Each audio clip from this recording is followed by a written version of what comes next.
આજરોજ દેડિયાપાડા તાલુકા ખાતે નાયબ મુખ્યમંત્રી શ્રી હર્ષભાઈ સંઘવી ઉપસ્થિત રહ્યા હતા।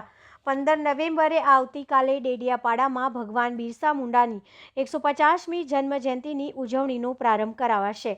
વડાપ્રધાન નરેન્દ્ર મોદી આગામી 15મી નવેમ્બરના રોજ ફરી એકવાર ગુજરાતની મુલાકાતે આવી રહ્યા છે। તેઓ નર્મદા જિલ્લાના દેડિયાપાડા ખાતે આદિવાસીઓના ભગવાન ગણાતા બિરસા મુંડાની 150મી જન્મ જયંતિની ભવ્ય ઉજવણીનો રાષ્ટ્રીય કક્ષાનો પ્રારંભ કરાવશે।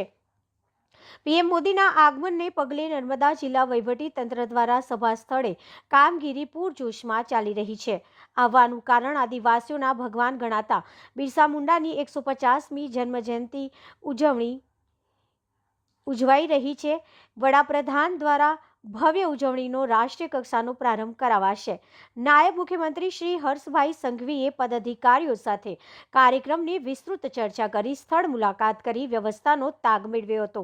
સાથે જ તમામ કાર્યકર્તાઓને દેશમાં પ્રથમ વખત આ ઐતિહાસિક પળના સાક્ષી બનવા અનુરોધ કર્યો હતો। નાયબ મુખ્યમંત્રી શ્રી હર્ષભાઈ સંઘવીની આ મુલાકાત દરમિયાન આદિજાતિ મંત્રી નરેશભાઈ પટેલ, પ્રભારી ઈશ્વરભાઈ પટેલ, માંગરોળ વિધાનસભાના ધારાસભ્ય ગણપતભાઈ વસાવા, સાંસદ મનસુખભાઈ વસાવા, જિલ્લા અધ્યક્ષ નીલ રાવ દેડિયાપાડા, જિલ્લા પંચાયત સદસ્ય હિતેશભાઈ વસાવા અને કાર્યકર્તા હાજર રહ્યા હતા। પ્રતિનિધિ મિનહાજ મલિક, દેડિયાપાડા। હાય, હું છું ક્રુઝિન સિંઘાનિયા। આપની આસપાસના સત્ય સમાચાર જાણવા માટે જોતા રહો દીવ મિરર ન્યૂઝ અને હા, લાઈક અને સબસ્ક્રાઇબ કરવાનું ભૂલતા નહીં। Thank you.